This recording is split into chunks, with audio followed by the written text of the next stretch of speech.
that fear of, being middle-aged and maybe your entire career is decimated. Your industry is just gone. We're all right, but even, venues, age people that work in the industry, a lot of my friends in other bands, it's like they're just hemorrhaging money. At the moment, we're kind of waiting for help from the government to come through.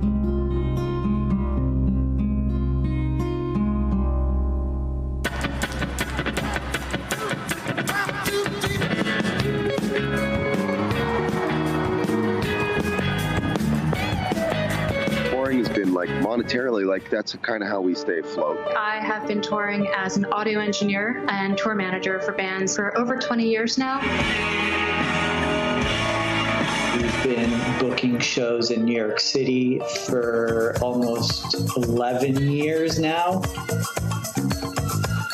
Elsewhere is our own venue where we do most of our shows. I think the hardest part about this really is that this all happened at the beginning of touring season. Typically, this is a time you live a little bit off your savings, 3 months of, having a holiday and it's snowing and nobody goes out on tour except to Australia. We came back from Australia at the end of January. The next tour we had set up was to go to China. So I was like, I don't think that's going to happen, probably. We saw all of a sudden hundreds of shows being canceled or postponed. Everybody's lost, I'd say 90% of their income for the year.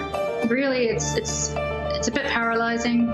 Anxiety in a really new way. It's returning now that we still don't have an answer from the Senate about passing any additional stimulus bills and extending the unemployment, which is the only thing keeping me afloat really right now. We applied for the PPP loan, and that took a very long time to figure out and finally get approved. We have been doing some more live streams at the moment. I think it's cool that people have been doing the live streaming stuff and things like that, but it's not ever going to be the same as playing in front of another human. It's only been one DJ where we've had an audience so far. They're on the roof. Joe didn't have a job to go to today. Obviously all socially distanced, taking all the right precautions. We're kind of waiting for help from the government to come through. Amy Klobuchar just put Save Our Stages onto the floor. This is our industry, so I'm hoping that they can help.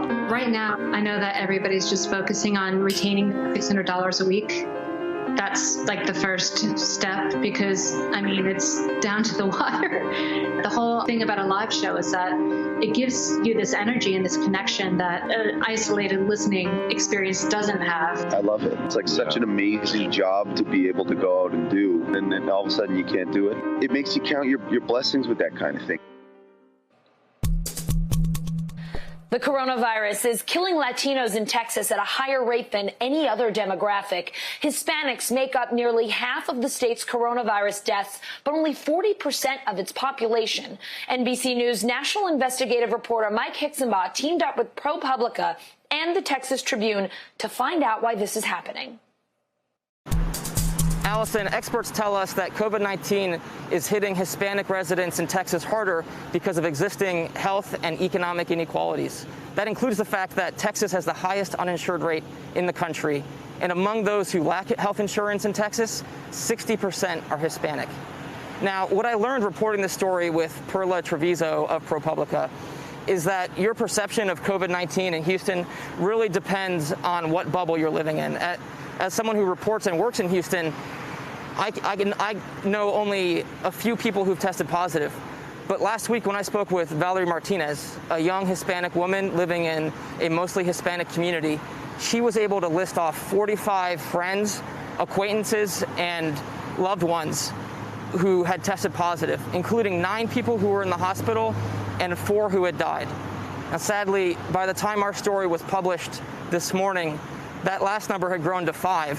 Valerie texted me yesterday to let me know that her cousin, 41-year-old Arturo Velez Jr., had died after 3 weeks connected to a ventilator at Memorial Hermann Hospital, leaving behind a 13-year-old daughter. Data tells us that similar stories like this are playing out in Hispanic communities across the country, in Texas and across the South. Allison? Basketball is back after a 20-week shutdown, tipping off tonight with a doubleheader. NBC News correspondent Sam Brock has more from Orlando. Allison, good afternoon. The National Basketball Association about to become the second major professional sports league to come back online since COVID-19. As far as team sports are concerned, things were shut down in March when Rudy Gobert of the Jazz tested positive. Here we are several months later. Of course, the NBA watching very closely to see what's going on with baseball because the Marlins right now have had to pause their season, and that has threatened Major League Baseball because of an outbreak on one club. We have not seen anything like that here. Some very good news on the testing front. Adam Silver announcing that of the 344 players competing at this bubble, so far 0 of them have returned a positive test, and they've been getting tested on a daily basis, generally at night before they go to bed. It's about a 10 to 12 hour turnaround, and Silver says the next morning, before they even leave their hotel room, they know if it's positive or negative. Now, in terms of just the confinement here, this is a 220-acre sprawling campus, ESPN's wide world of sports. The players are basically practicing here. There's 3 different playing venues. You can see 1 or 2 of them over my shoulder here, all within walking distance. They're here, and there's other practice facilities as well. They're basically just being bussed from this campus to their hotels and back to try to make sure that their level of exposure is as small as possible. Silver did talk about the fact this is not a hermetically sealed bubble, that there are Disney employees coming in and out, but I can tell you folks here have been extremely rigorous about that in terms of wearing their masks and social distancing. It has to be that way or this will not work. Now, the NBA has a big slate on tap for today. You have the Lakers and the Clippers squaring off, the Jazz and the Pelicans as well. That's tonight's doubleheader. Then 6 games on Friday. So much excitement right now for the return of this sport, and it is a valuable one at that. The NBA has somewhere in the range of $1 billion worth of TV revenues that are on the line right now to finish not just the regular season, but the playoffs, which will go to the middle of October. That is the goal, a good start so far in terms of testing, but now the real test comes because these players are going to be squaring off on the court in real time. Can they withstand the test of that? Will definitely tell you the success of the NBA right now as it tries to move forward. That's the latest here from the sports complex in the bubble in Orlando, Florida. Let me send it back to you.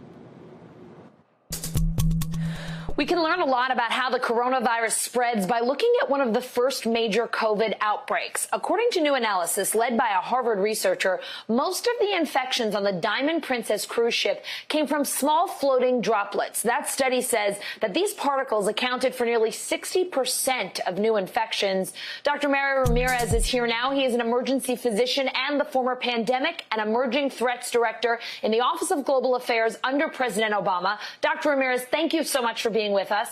If confirmed, how could the new information in this new study help make indoor spaces safer, and how could it impact the way that we think about protective equipment? Yeah, thanks for having me, Allison. I think, this study is causing a lot of us to take a really close look.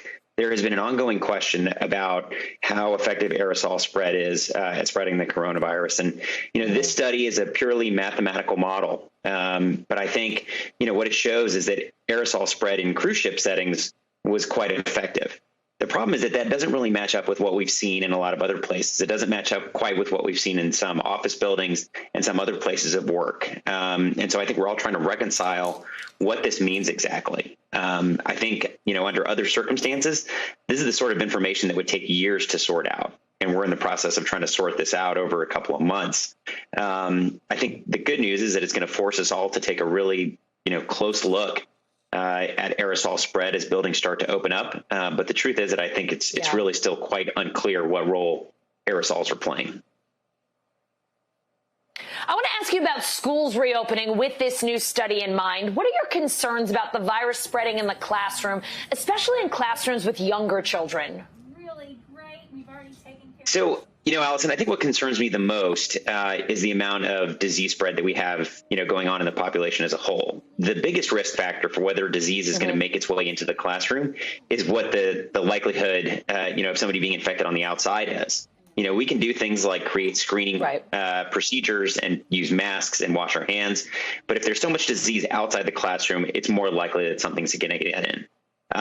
What I think this data shows and what the recent study from South Korea showed that was published a couple of days ago showed was that children under age 10 seem to be much less effective at spreading the virus than kids over age 10. But my concern is that if we open schools up with this much disease out there and we open them up to all groups, that it's likely that we're going to see teachers and other students get infected.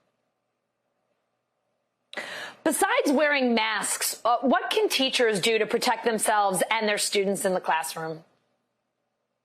So, to that point, I think the most important thing we can do is create an effective screening process before, kids actually enter the classroom. One of the things that I think schools are going to have to do is create sort of a compact with teachers to say, or with parents, that they're going to check their kids at home every morning for any sort of symptoms, and that they're going to check their temperatures at home every morning, use the same instrument at the same time.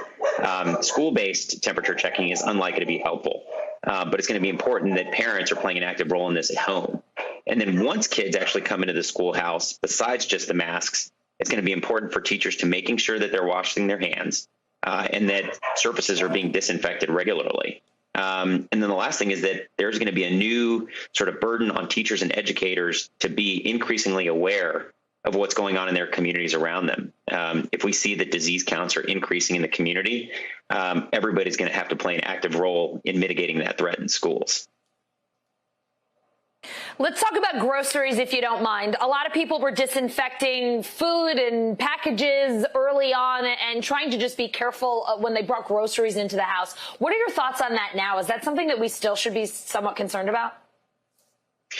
Well, I think the burden of evidence at this point seems to suggest that the coronavirus is most survivable on hard surfaces like countertops for 2 days or 48 hours, more or less, in the absence of any significant cleaning, and probably about 3 days on cardboard. We don't know exactly how long it is on kind of organic materials like lettuce, fruits, vegetables.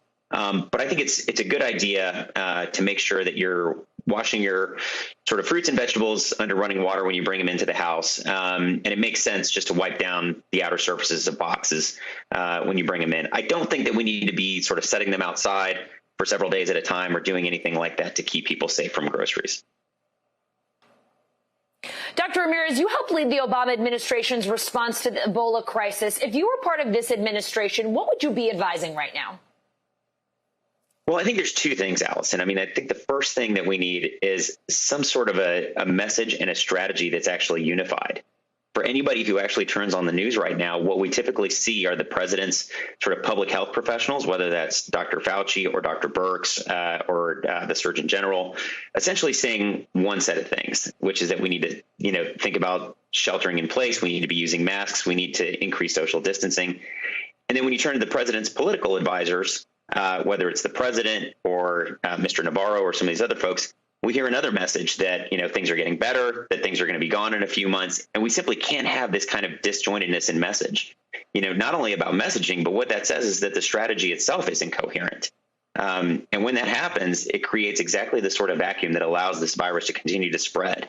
It's, I would humbly submit to the president's team that they've got to get on the same page at this point and figure out what the actual strategy for dealing with this is going to be. The second thing is that I think we need, real transparency at some of these briefings that come out of the White House. I think we spend far too long talking about things like approval ratings or who's throwing out the first pitch at the Nationals game. What we really need to be focusing on, and what I think Americans would like to hear at some of these briefings is, how many cases are present in state X? What's the turnaround time for the testing there? How many days out are we from the next coronavirus vaccine trial? What does it look like for bringing that thing to market? Those sort of metrics would allow Americans to make truly informed decisions. Right now, we just have so much of the politics, being discussed at these meetings that they're truly not helpful. And I think we need to sort of really lean in on transparency and a unified response if we're going to get this country going in a better direction. Dr. Ramirez, thank you so much for your advice, your guidance, and your thoughts. It was great to have you on today. Thanks, Allison. Hey, NBC News fans, thanks for checking out our YouTube channel. Subscribe by clicking on that button down here and click on any of the videos over here to watch the latest interviews, show highlights, and digital exclusives. Thanks for watching.